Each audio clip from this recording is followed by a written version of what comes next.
This week, together with our allies and partners, we reached a historic understanding with Iran, which, if fully implemented, will prevent it from obtaining a nuclear weapon and make our country, our allies, and our world safer. This framework is the result of tough, principled diplomacy. It's a good deal, a deal that meets our core objectives, including strict limitations on Iran's program and cutting off every pathway that Iran could take to develop a nuclear weapon. This deal denies Iran the plutonium necessary to build a bomb. It shuts down Iran's path to a bomb using enriched uranium. Iran has agreed that it will not stockpile the materials needed to build a weapon. Moreover, international inspectors will have unprecedented access to Iran's nuclear program because Iran will face more inspections than any other country in the world. If Iran cheats, the world will know it. If we see something suspicious, we will inspect it. So this deal is not based on trust. It is based on unprecedented verification.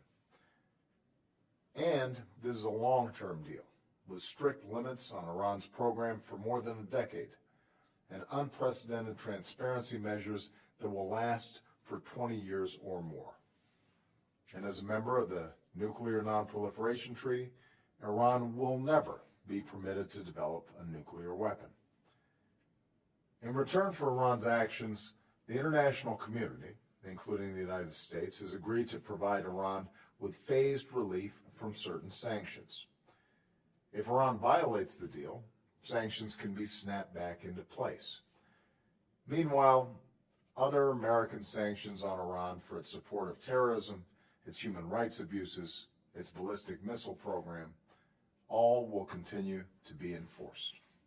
As I said this week, many key details will need to be finalized over the next 3 months, and nothing is agreed to until everything is agreed. And if there's backsliding, there will be no deal. Here in the United States, I expect a robust debate. We'll keep Congress and the American people fully briefed on the substance of the deal. As we engage in this debate, let's remember, we really only have 3 options for dealing with Iran's nuclear program.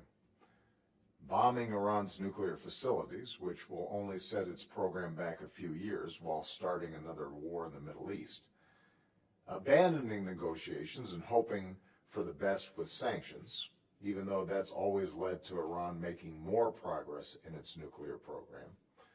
Or a robust and verifiable deal like this one that peacefully prevents Iran from obtaining a nuclear weapon.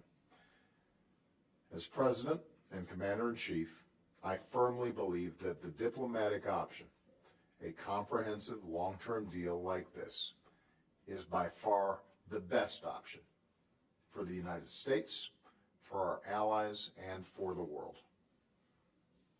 Our work, this deal, is not yet done. Diplomacy is painstaking work. Success is not guaranteed. But today we have a historic opportunity to prevent the spread of nuclear weapons in Iran and to do so peacefully, with the international community firmly behind us. And this will be our work in the days and months ahead, in keeping with the best traditions of American leadership.